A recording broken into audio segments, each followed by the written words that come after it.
T. Hands came out and said the story. He made a comment on Twitter and said the story that he told on the podcast did not happen. 100% false. Somebody's lying here. That's just the fact of the matter. Somebody's not telling the truth.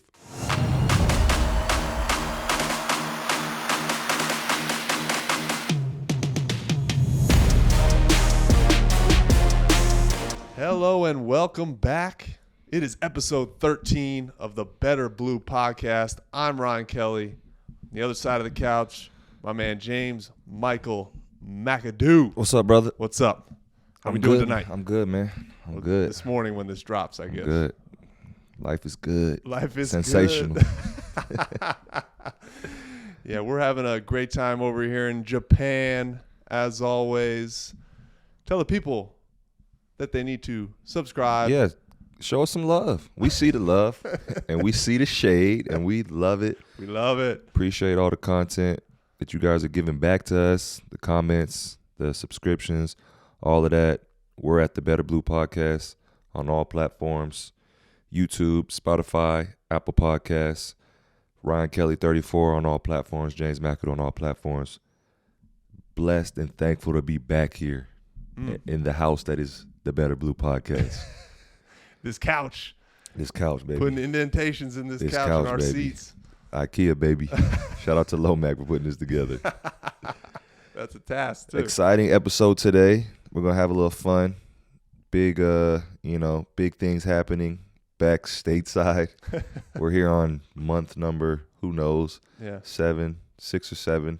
We just go by episodes at this point. It's episode 13. We've been out of the country for a while, but it's been exciting keeping up with the college season that's happening, and, a couple other things getting a little spicy on social media. A little spicy. We're getting into some conversations today. Yeah. It's almost a gossipy episode. This is, which is, I guess that's the business, quote unquote business we're in, man. Yeah. We have to speak. We have to give you all our thoughts and views on these things that are happening, especially the stuff that's pertaining to our universities. Yeah. So a little rundown of what we're going to talk about today. First, when as of recording of this, it was a pretty solid week for both Duke and Carolina. Yep. Duke getting a big win over Miami, a number 17 ranked Miami after having their ups and downs. Yeah. I think by the time this comes out, Duke obviously will have also played Virginia Tech this weekend.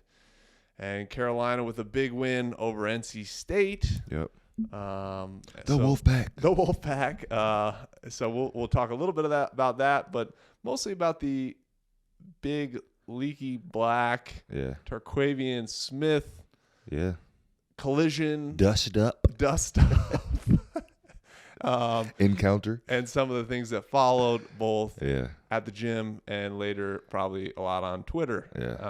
So we'll talk a little bit about that, and then also if you're in the podcast world, you might have seen or heard the John Wall interview on the Run Your Race podcast. Hosted by Theo Pinson, a Tar Heel national champion. Yeah, I don't want to give him too much love.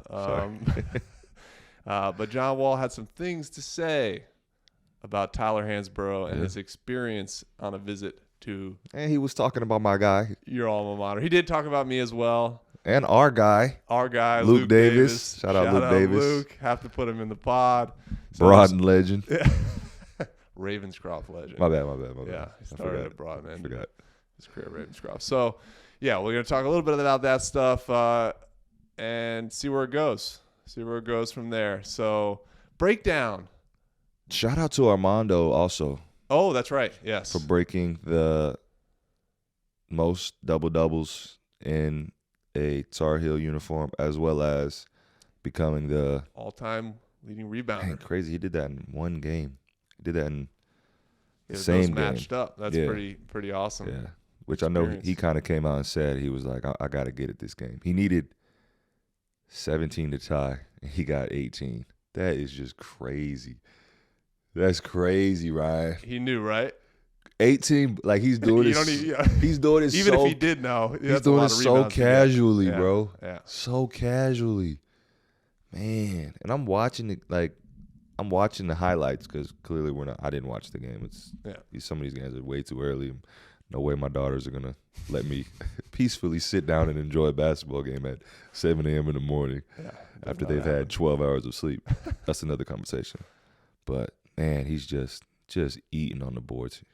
And we said it. Yeah, we said it. We said it. Yeah, check it out. If you haven't seen any of our previous episodes where we talk about a lot of, UNC, Duke, check those out, man. Run those numbers up. Yeah. We've been more right than wrong. Yeah. Let's put it that way. So yeah, they threw my guy Leaky Black out, man. Leaky been there 5 years, man. They threw my guy out, gave him a flagrant 2, which I think was excessive. I don't know if anybody saw the play, but basically, Terquivion took the ball from the top of the rim, drove down, went up for looked like a left-handed finger roll. I don't think he was trying to dunk it. Kind of open body. Yeah, Armando was kind of coming to challenge from the opposite block, and Leaky just took a swipe at the ball, which it looked to be out of reach, but he just looked like he was trying to make a play and got him clear across the forehead, and he was already well off, the ground. Took him out, and he took a nasty fall. I mean, I've watched it numerous times. You honestly have to turn the audio off because it's just nothing but just, that dump. That floor is hard. That floor is hard and it's unforgiving. Ended up getting taken off in a stretcher. Yes. There was a long pause in play. I think they even said he had to have an air cast put on his arm. And, thankfully, he's okay. Yep. Went to the UNC Medical Center, got checked out, got released, and now they're saying he's day-to-day. But, man, I don't know about you, but my timeline, your timeline maybe not so much. My timeline was going crazy with mostly UNC fans just going back and forth with state fans calling us dirty, saying Leaky Black he's a dirty player, all types of stuff. And, Twitter has the new thing where I don't know if y'all are noticing, but it's like I'm seeing everything but the people I follow on my Twitter feed. I'm like, but it's cool. Yeah. But at the same time, it's so like I don't follow these people for a reason. Yeah. And man, UNC fans were going crazy at some of these state fans. And it's funny because we talked about this in terms of do we view NC State as a rivalry, and there was so much anticipation to this game because this is a big game for Carolina. Carolina, from now on, every game is a big game if we have aspirations to win the ACC regular season championship. And by the way, I believe that NC State before the game was ahead on net rating. Yeah, I saw that. They were ranked higher than at UNC. They were. Not necessarily top 25. No. But in their net rating and that's used for the tournament and different things. So they were a Big quote time. unquote higher ranked team. Big time. And NC State coming off a win over Duke. Yep. The week prior, whatever 2 weeks prior. So they're riding high. And it was a close game. Yep. I mean, at halftime, we were up by 1. It was a very close game. And then on top of that, around, I guess it was the 10-minute mark, they lose really their marquee player. And they were already down a couple guys coming into the game. But back to just my timeline going crazy. People were saying that Carolina fans were cheering when he was being held out, when he was being taken off the cart. Which Carolina fans, man. Which is terrible. And I mean, when you read stuff like that, doesn't matter if I'm a Carolina fan. That just makes me mad. But I went back and nobody was in the Dean Dome. I wasn't in the Dean Dome. You weren't in the Dean Dome. From everything that I gathered, they were booing because Leaky Black was thrown out. He was assessed a flagrant 2 foul, which I'm not going to get into, was it excessive? Was it, deliberate? It was clearly a hit to the head. I believe that's automatic. Yeah. Right? So I think the rules are the rules. Wind up, all that, and I think everybody knows clearly by this point in his career. Everybody knows Leaky Black prides himself on being an elite defender, and not one that's going to try to take a guy out like that in a dirty way. But man, people were going crazy. I think Kevin Keats, the head coach of NC State, I think he said he hadn't watched the play. He knows Leaky Black. He's a great kid. Yeah. The NC State, what I had kind of heard was he wasn't intending to hurt Smith, but it was a dirty play. Yeah. And it was the cock back. When you see the still of it, when you like, if you just he's see looking the at picture, the ball, yeah, but he also had like, no chance. He had no chance to get the ball. But in the game of basketball, these things happen, bro. Yeah. Like we were watching. Terquivion is so athletic, such a freak athlete. Yeah, and he was such in a vulnerable position. Yeah. And when you're defending, you're just like, I can't let him score. Yeah. I'm trying to make a play. I'm trying to make a play here. Yep. You know, I'm trying to make a play here. But glad that he's okay. Yep. Glad that he's safe. You know, hate to see and we watched this before, the podcast, the moment where Terquivion was filmed wearing the glasses. I don't know if Devin can pull the clip for us, but you want to talk about that, basically what he said? Here's we get into the gossipy part of the pod. For sure. So let me pull up the exact quote. This was weeks ago. Yes, this was weeks prior after their win over Miami. Yeah. And he's rocking some shades. And NC State is having a pretty good year here. Yes. They have been bad. Yes.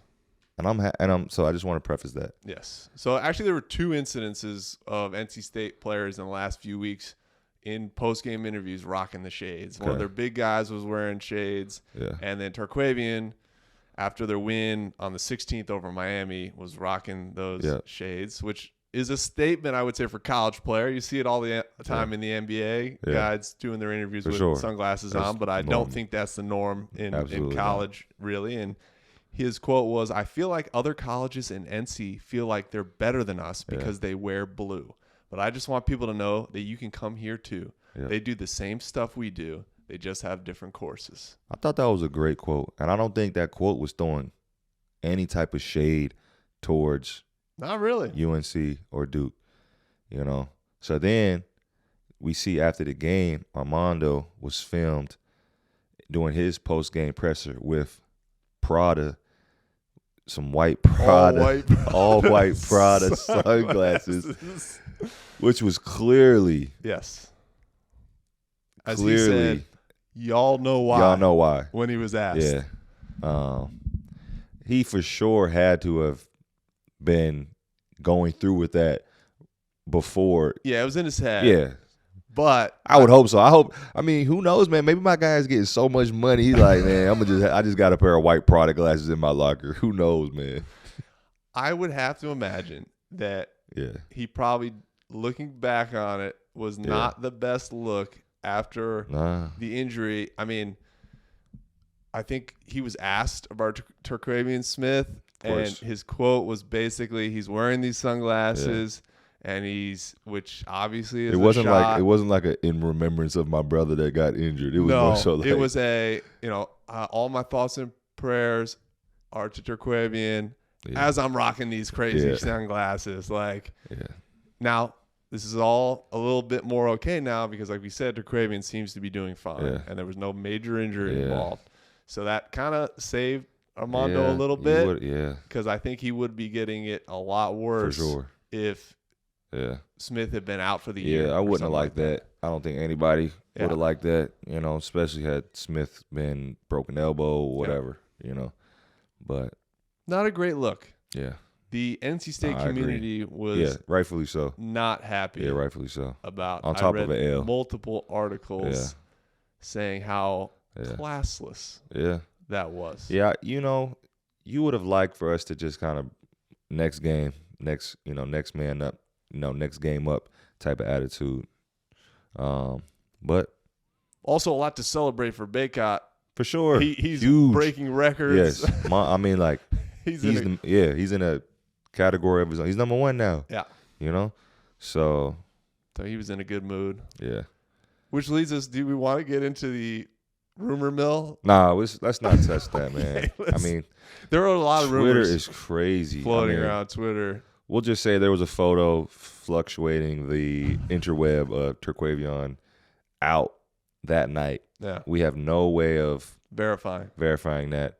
But even if he was, good. Yeah. Good for him. He's a kid, So what? Celebrate life, baby. Hey, celebrate life, man. You know? We're not going to trash the kid. Yeah, not at all, man. Dude just played at the Dean Dome. Didn't have the best game ever. Probably saw his career flash before his eyes. We've been there before. You've been there before. When you get your legs taken out from underneath you like that. So, hey, man, go out and celebrate. If you were, cool. If not, cool. Definitely seen a college kid before with a torn ACL from the week prior. Oh, for sure. Out of a frat house. Crutching along.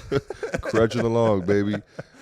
Gonna be very exciting when we go play there. We definitely stirred the hornet's nest or whatever you want to call it. They're gonna be ready. Yep. And I hope they're fully healthy. I hope Terquivion, is fully recovered by the time we go back there and play, because that will be once again a must-win game for us. So we'll see, man. I really hope for the YouTube context that Dev can pull some of these pictures of the sunglasses as well as these kids are different these days. Man. These kids are different. Coach K, I would have been That's why I'm surprised, man. Yeah, I'm surprised.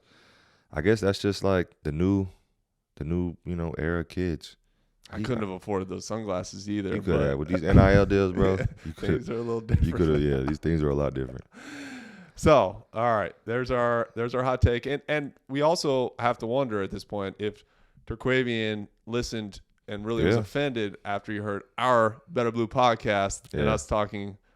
It's come back to bite us maybe twice now. And you guys won, you beat NC State, but after Duke loses to NC State, after we both mentioned how it's not a rivalry, it's not. It's just a rivalry by how close we are, proximity. Who knows, man? They mess around and beat us. They beat y'all again. They could mess around and turn this into a rivalry.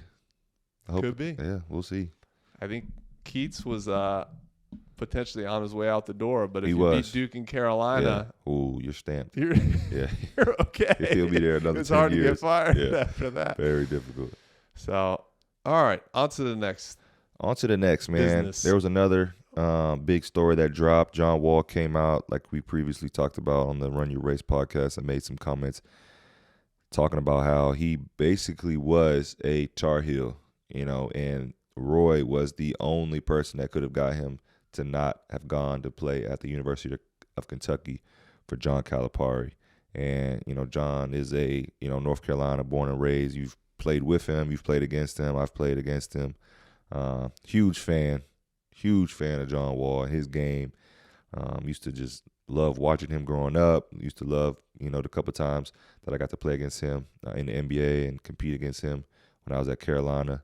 Nothing but respect for him, especially, in light of just the injuries that he's sustained, the last couple years. Just super excited to see him bounce back. But these were some crazy takes on my guy, T. Haynes, if I might say so. Like, came out of nowhere. So for context, for people that are listening and have no idea, which nobody does. You got to. Yeah. But might not know. We'll run it back for y'all. John on the podcast came out, said that he would have gone to North Carolina and went on a visit to UNC. And while there, saw Tyler Hansbrough, who at that time, still is one of the greatest players in the history of college basketball, and is like, this is somebody that I looked up to, and their games aren't the same by any means, but like emulate their careers in terms of wanting to be one of the greats. Yeah. And talked about how he was not starstruck, but like, this is awesome. Like, I want to go talk to this guy. And according to John, went up to Hansbrough to just meet him and say, this is so cool. And Hansbrough did not give him any love. Let's put it that way. Him. Not only that, but also said, I don't talk to, I think he said, recruits. Mother bleeping recruits. Yeah, for sure. And didn't give him the time of day. And according to John, that was it. He was no longer going to have any chance to go to North Carolina and ended up at Kentucky. So, reactions. Your reaction to that? Wow. Imagine John Wall playing at Carolina. Oh, wow. That's a nice way to make it. In a long line of just like Ty Lawson, Raymond Felton. He would have just. And John specifically said those names in the podcast. Yeah, that's what I'm saying. He would have. Bro, put him with them. Just imagine, bro. He would have. Clearly he did what he probably would have done at Carolina, at Kentucky. So. And again, for people that don't know, John was the number one recruit in the class. He blew up and obviously had one and done at Kentucky, was the number one draft pick, was number one for years. Yeah. You got to know T. Hands to really Man, you want to say something about this, Paul? You want to say something about this? I mean, let me just say this. Okay. T. Hands came out and said the story. He made a comment on Twitter and said the story that he told on the podcast did not happen. 100% false. Somebody's lying here. That's just the fact of the matter. Somebody's not telling the truth. So my opinion is rooted in some facts. All right. I visited North Carolina. You did. When Tyler Hansbrough was there. Yeah. Went to a football game, did the whole deal with the team. Saw Tyler Hansbrough at the football game. I think by all accounts, everybody would say Tyler Hansbrough, he had the crazy eyes, crazy T eyes. Psycho T eyes. Yeah. He had that look. Yeah. And he was definitely an intense dude. And I would venture to guess that he could not go a lot of places at that time without being bothered. For sure. And was talking Chapel Hill now. Yeah, at UNC, on campus, around Chapel Hill. Yeah. So he was not the most talkative guy. No. And I remember being there as a recruit and not having much of a conversation with him. Did you have any conversation? Do you even remember? I was being nice. I don't remember having any conversation with him. And he never said anything mean to me. Sure. But also I do not recall having any conversation with him while I was I don't remember who was the guy who was kind of taking me around, to be honest. I can't remember. Because for y'all that don't know, just a little insight, when you go on these official visits, maybe not so much unofficial visits. Actually, mine was unofficial, but only because I was so close. Yeah. They'll usually say, hey, James Michael, you're, going to be showing Ryan Kelly around campus, take care of him after the football game, make sure he gets back to his hotel, blase, blase, blase. Correct. So I remember seeing him at the football game, and he was kind of solo, just sitting there watching the game, and there was no real interaction. And I would probably say it was also, I did not go up to him for sure. Oh, you're Tyler Hansbrough. I just kind of let him be. And he was not coming up to me.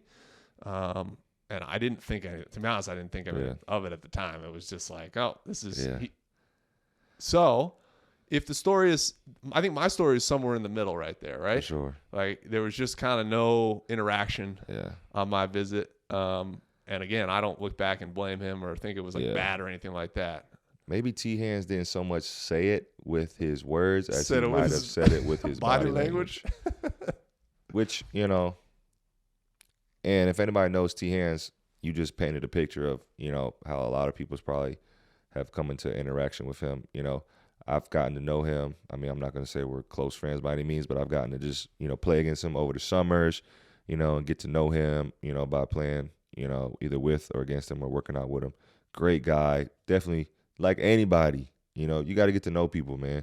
And it's tough on these official visits, but it was hard for me to, T. Hands, he don't even got to say that. I feel like, that's why I kind of was I'm with you. It's somewhere in the middle. Yeah. That would be my guess. Yeah. We weren't there. We're not reporting anything. Yeah. Everybody, though, there was a lot of people going crazy. Former Carolina players, though, they're no way. That's why I'm no way, man. I even commented on one post. I'm anybody that went to Carolina knows Coach Roy and the staff do not play about those recruits, man. Even if a guy, Ryan, was coming in the next year to play my position, Bryce Johnson, Isaiah Hicks, whoever, it was all love. Even if I knew you were coming in to try to take my job, I'm going to show you love, So, of course, I'm going to for sure side with T. Hands on this. But I can see, your point of view and also John's point of view where his body language might have led them to believe that. If I'm going to throw another stick in the fire and connect these two conversations that we've had so far on this pod, I don't know if you noticed when Bacot broke Tyler Hansbrough's rebounding record and Hansbrough went out there, he didn't look too happy. I mean, yeah. He didn't look too happy, man. I wonder. He didn't look too happy. I wonder. I mean, his record, he had to have thought it was going to stand for a lot longer. He had to have thought, it didn't stand for that. A little bit over a decade, And what's crazy is, Armando can come back for another year and totally put this record far out of reach because he got the pandemic year that no one else will ever get. unrelated. Sorry, but just talking about please. this pandemic here. I think there's a kid. I blanking on his name, but he's about to break Pete Maravich's all-time scoring record. But he's like 25 years old. Sure. And Pete Maravich did it in 3 years. Oh, man. And he's on like his 6th season. Probably his 3rd or 4th team. Yeah, actually, amazingly, I think it was with the same team. Really? Yes. He's averaged 26 a game I this believe year. It. Yeah. But it was just, the COVID year is kind of messing things up. I saw the clip that you're talking about. T. Hands looked happy, man. Look. No, he did not. It was he did not. We'll let the people judge, man. Yeah. Maybe we'll throw that as something on Instagram and see if people think, was Tyler Hansbrough happy his record was broken? That's tough though, man. That's tough. You know, you hate to get into I hate gossiping, man. That's why we look forward to bringing these guys on the pod. That's true. You know, if there's anybody you guys are interested in us bringing on the pod to hear firsthand, we are in the process of setting that up. Obviously, T. Hans has his own pod. Theo has his own pod. These are both former Carolina guys. So you can go check out their pods after you subscribe to ours and hear what they have to say. But a lot happens. A lot of these things, happen, and clearly something happened. If, John Wall 10 years later is telling us, telling the world, he didn't have to say that. Something happened that, took him from being a Tar Heel to, going to play at the University of Kentucky. So respect for John. He remembered a lot. He did, man. Yeah, that was awesome. He brought my name up. He talked about you and you winning North Carolina. Was it Gatorade Player of the Year? Gatorade Player of the Year. Gatorade Player of the Year. Yeah. Over him. He was very kind in talking about my game. Yeah. Other than the fact that he said I was hunched over. He said how we were. I think he said we were like gnashing Dirk Nowitzki back in the day when we played AAU for D1 Sports. Shout out D1 Sports. Yeah, shout out D1. And he was very kind in saying that I was a very good player, but he was also trying to say that he should have won Gatorade Player of the Year. In a nice way. In a nice way. So what I'll say is, John, you were a great player. Yeah. You are a great player. You were number one in the class. Yeah. I won Gatorade Player of the Year. Yeah. We both lost in the state championship. He had a super talented team. We actually split our senior year. We split. We beat them at Word of God. He played at Word of God. Yep. We beat them at Word of God. They beat us at Ravenscroft. Okay. So we both had pretty good arguments.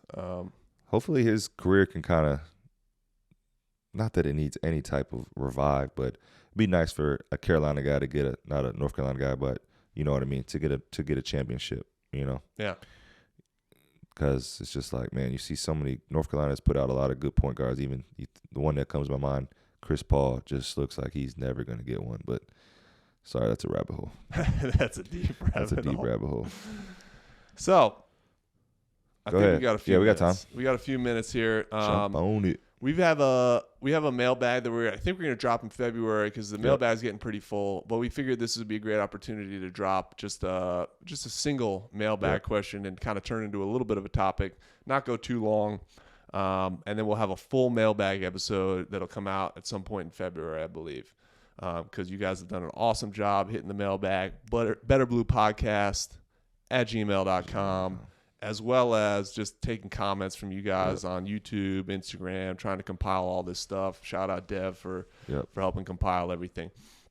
So we don't actually have a name for this one, but a question posed, I think on Instagram, was talk about family life when playing overseas. Based on comments in one of the episodes, I'm assuming the families are there. What is it like for them, especially the kids living in a foreign country? Groundhog Day. Yeah. Groundhog Day. Yeah, that's good. Yeah, it's just us, baby. When I played for the Warriors, whenever we would break the huddle, we would say, Steph would be like 1, 2, 3. We would say just us, and that's what it is over here, baby. It's just us. That's the truth. It's just the family is here, and I think we briefly might have talked about this in a previous episode. It is just 100% unfiltered family time. Mm-hmm. 24 hours a day, maybe 300, little less than 300 days a year. Yep. It's just us, especially here in Japan where the border has been closed the majority of my time here. We haven't really had any visitors, which has been difficult, but at the same time, it's a blessing. Our wives, Lauren and Lindsay, man, they carry the load, man. They do indeed. They carry the load, especially when we're on the road. Thankfully, playing in the B League here in Japan, road trips, your longest road trip is 3 days, maybe. Yeah. You're not looking at anything, longer than that. But it is tough, being away from home. Just the common comforts, we are very spoiled here in Japan. We still have Amazon, we got Costco, we got Uber Eats. Thank goodness. We got Tokyo, not too far away. I had TGI Fridays the other day. I had Taco Bell the other day. Shake Shack the other day. I've been eating bad, bro. The last 4 days over the weekend, I had Taco Bell. Then I had frijoles. For y'all that don't know, it's knockoff Chipotle here in Japan. Delicious. Then I had TGI Fridays after the game, Shake Shack after church the other day, and McDonald's for lunch today. No, you didn't. Golly, I got to get it together. Oh. And I had a little McFlurry. It's January. You can tell it's January. I spent $36 on a pack of double stuffed Oreos. That took a month to get here, and I finished it in 2 days. Came from the States, probably. It did. Well, of course it did. Oh. But. Yeah, I would agree. There's a lot of the same every day. My kids are a little bit older than your two daughters, and so my wife's a saint because my kids are old enough that they have to be in school. Yeah. My wife is a teacher. Lindsay's a teacher by trade. She went to school to be a teacher. In years past, has taught kindergarten, first grade, all in that range, elementary school, and. So when we decided this year that she was going to bring the whole family was coming for the full year. Yeah. And that involved her committing basically because of where we live to homeschool them. Yeah. And homeschooling basically 3 different grade levels all at the same time is not easy. Both just logistically, but also on sanity. Yeah. So Lindsay has that, keeping herself sane, trying to teach these 3 kids while obviously Lauren is also, they're at preschool age where they're trying to learn things as well. So they're definitely saints and keep things together. I think generally our job as the husbands is we go to practice, we come home and try and at least give them an hour to 2 hours of sanity, getting out of the house, taking the kids to the playground. We're pretty lucky that we have a big park within walking distance of our apartment, or at least hitting Starbucks, getting some hot cocoa, getting out of the house for a little bit. Yeah. The kids love it. Yes. Oh, the kids love it. They love it every day. I mean, they live a great life. Our kids live a great life. To have their mom as their teacher, to have my kids they just kind of hang out all day, they're not in school. Life is good. Daddy might leave for 2-3 hours, and it's like, we're coming right back into the thick of it. It's our wives that it is. So we could do a whole episode on we'll just let them come and sit and talk to y'all about how just difficult, it has to be. We've been trying to get them to start their own pod. We have. But essentially being stay-at-home moms on the other side of the world, with no community, no, grandma or grandpa that can come by the house and babysit the kids. It's tough. It's backbreaking, for sure. Our quote-unquote date nights, which we should probably do soon, is generally one of us babysitting for the other to get a dinner out at least. That's what it is.